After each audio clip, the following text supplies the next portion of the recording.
I love going to funerals.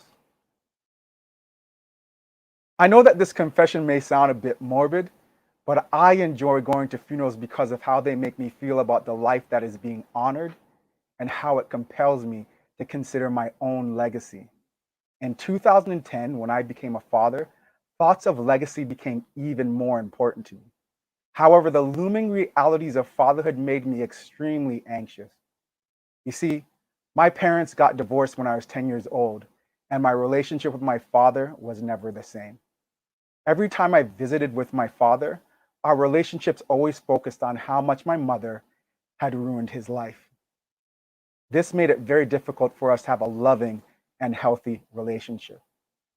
Although my relationship with my father was emotionally toxic, I wanted to become the type of father that would forge a heart centered relational bond with my child that would become unbreakable. A year after my little princess was born, I took her to meet my father. I wanted them to have the relational bond that he and I never could. Unfortunately, my father's toxic mindset continued to drive a wedge between us. Motivated by the responsibilities of fatherhood, I decided to go back to school. So I asked my father if he could help me with my tuition fee. To my surprise, he refused to help me. In his twisted logic, my father didn't want my mother to potentially benefit from any success that I may obtain, especially if he was paying for my education. I was heartbroken, and I was officially done with our relationship. And as a responsible father, I could never allow my daughter to be in his toxic presence. Then, late one night in 2014, I received a call informing me that my father had died of a heart attack.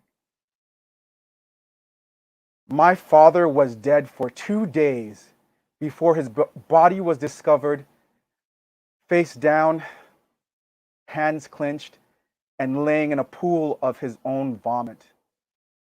The police needed me to identify my father's body before they could remove it from his apartment. As I entered the room where my father's dead body was discovered, tears flooded my eyes.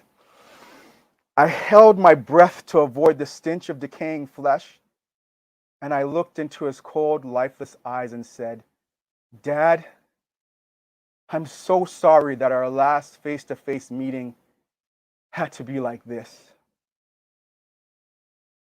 At my father's funeral, I was responsible for delivering his eulogy. My words were honorable and respectful, yet I was transparent about the deficiencies in our relationship.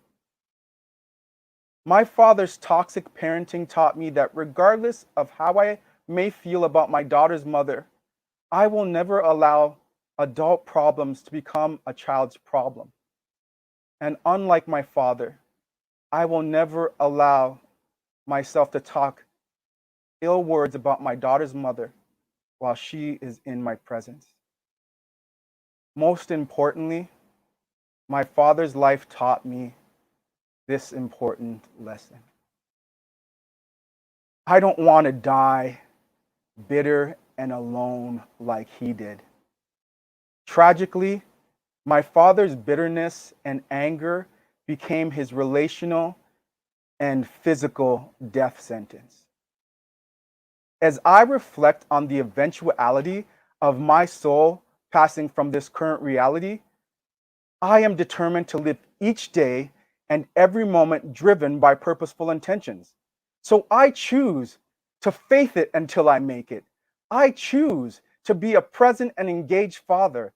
And I choose to make an impact that will inspire my daughter and countless individuals to live a life that radiates soul empowering, authentic fulfillment.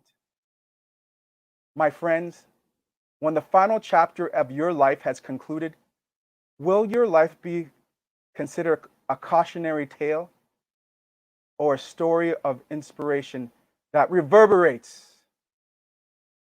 beyond the reading of your eulogy? As you ponder this question, I'm reminded of a quote that I heard at the funeral of a beloved colleague.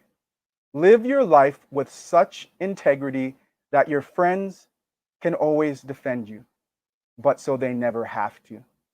With integrity in mind, I encourage you all to be purposeful with the time you have been given, and your impact on this earth will live forever through the lives of many generations.